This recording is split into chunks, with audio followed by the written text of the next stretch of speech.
Poisoned Frankensteiner.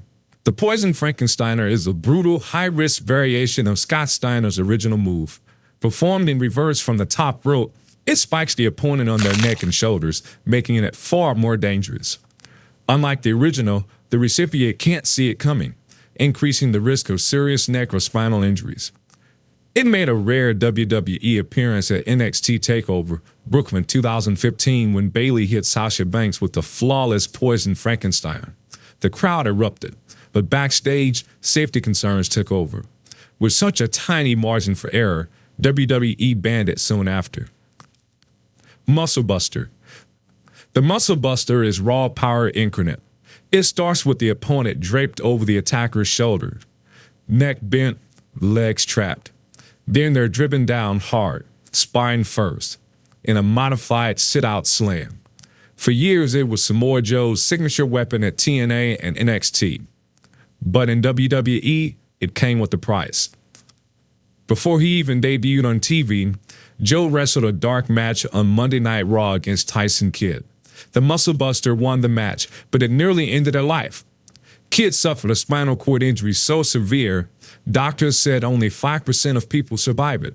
He needed 16 staples, 4 screws, and a metal rod inserted into his neck. His career was over. Kidd hasn't wrestled since that night in 2015. The Muscle Buster was quietly shelved. Joe switched to the Coquina Clutch, and WWE made the decision clear there would be no second chance for a move that came so close to tragedy. Buckle Bomb. Visually stunning, brutal in execution. The Buckle Bomb takes a basic power bomb and redirects it, slamming the opponent spine first into the turnbuckle. But the danger isn't just in the landing, it's the angle, the momentum, the positioning. Everything must go perfectly. If it doesn't, careers end. In 2015, Night of Champions, Seth Rollins hit Sting with the Buckle Bomb. Moments later, Sting collapsed in the corner, unable to move properly. He finished the match, but that move ended his full-time career. 5 years later, April 2020, Nia Jax delivered a variation of the Buckle Bomb to Kairi Sane. Sane hit the turnbuckle awkwardly and crumpled to the mat. Fans feared the worst. WWE didn't wait for a third time. The Buckle Bomb was banned. Shooting Star Press. The Shooting Star Press is what wrestling dreams are made of. A perfect backflip in midair, crashing into a downed opponent. It's acrobatic, breathtaking, and in the wrong hands, unforgiving. Invented by Japanese legend Jushin Thunder Liger in the 1980s, the move became a staple of cruiserweights like Billy Kidman and Matt Sydal. But it didn't stay beautiful for long. In 2004, Kidman mistimed the rotation. His knees drilled Chavo Guerrero's head. Chavo was sidelined for months. But the move that sealed his fate came at WrestleMania 19, Brock Lesnar versus Kurt Angle, led concussion. The crowd was stunned. Lesnar didn't remember the end of the match. Angle had to call the finish on the fly. After that night, WWE quietly stopped letting most wrestlers use the move. The risks were too unpredictable. Diving Headbutt.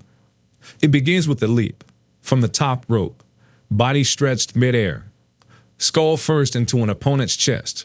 The Diving Headbutt. Invented by the legendary Harley Race, carried forward by names like Dynamite Kid, Chris Benoit, and Daniel Bryan, a move that once symbolized risk, intensity, and raw physicality. In the 1980s, it wasn't rare. Mid-carders like Akushi and the Barbarian executed it weekly. It was high impact, visually stunning, crowd popping. But then the cost became visible. Dynamite Kid's spine collapsed under years of abuse. Chris Benoit's tragic downfall linked the maneuver forever to CTE, and Daniel Bryan, despite being cleared years later, faced retirement after multiple concussions, some linked to the move. WWE had seen enough. The Diving Headbutt was banned, quietly but firmly. Not because of botches, but because science caught up to wrestling. Head trauma was no longer an afterthought. Over time, WWE relaxed the ban. Daniel Bryan, on rare occasions, brought it back. Lars Sullivan used it too, briefly, but its usage remains tightly monitored. Tiger Bomb. Double underhook, lift, slam. The Tiger Bomb is brutal by design, a variation of the Power Bomb. It's a move with heritage, from Japan's Mitsuhara Misawa to WWE's own Scott Steiner and Ahmad Johnson. William Regal used it. Cesaro tried it in a rare match with Rob Van Dam. It always got a reaction, but reactions don't change physics. The Tiger Bomb's danger lies in its transition. From the underhook to the power bomb, there is a brief moment of zero control. One slip, one mistimed lift. The result? Head and neck injuries, the kind that end careers. In the 1990s, Ahmed Johnson's Pearl River Plunge made it to primetime, but that was an era of looser rules. Today, it's different. WWE, burned by past injuries, added the Tiger Bomb to its banned list. Burning Hammer. Few moves carried the same mystique. The Burning Hammer isn't flashy, it's terrifying. An inverted Death Valley driver, it was created in the 1970s by Kutetsu Yamamoto, but it was Kento Kobashi who made it iconic. In Japan, it was used rarely, save for the biggest fights, the highest stakes. Then came WWE. Tyler Rex tried to bring it in. It didn't last. The move was banned swiftly.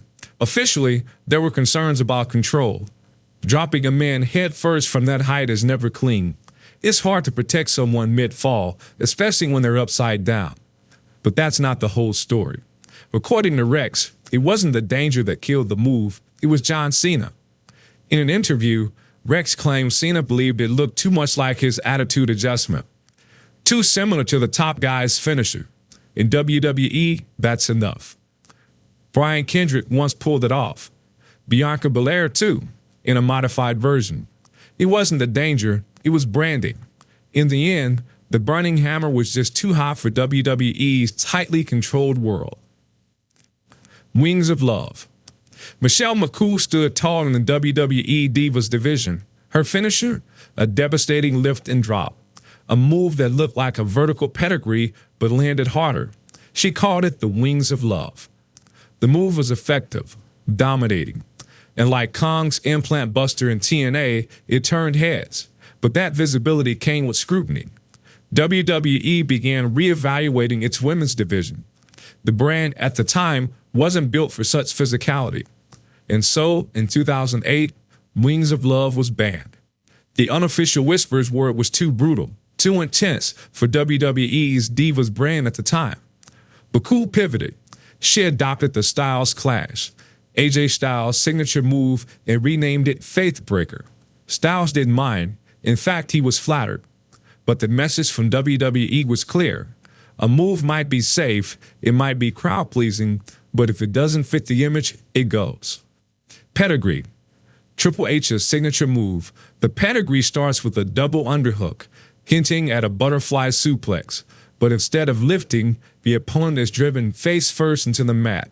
Brutal, final, iconic. But WWE banned its original version. Early in his career, Triple H held onto the arms too long. That meant the opponent couldn't brace the fall. No hands, no protection, only skull to canvas. It turned a finisher into a risk for paralysis. Too dangerous, so WWE stepped in. The ban forced a tweak. Triple H adapted. He began releasing the arms early. That allowed opponents to post with their hands and avoid the full brunt.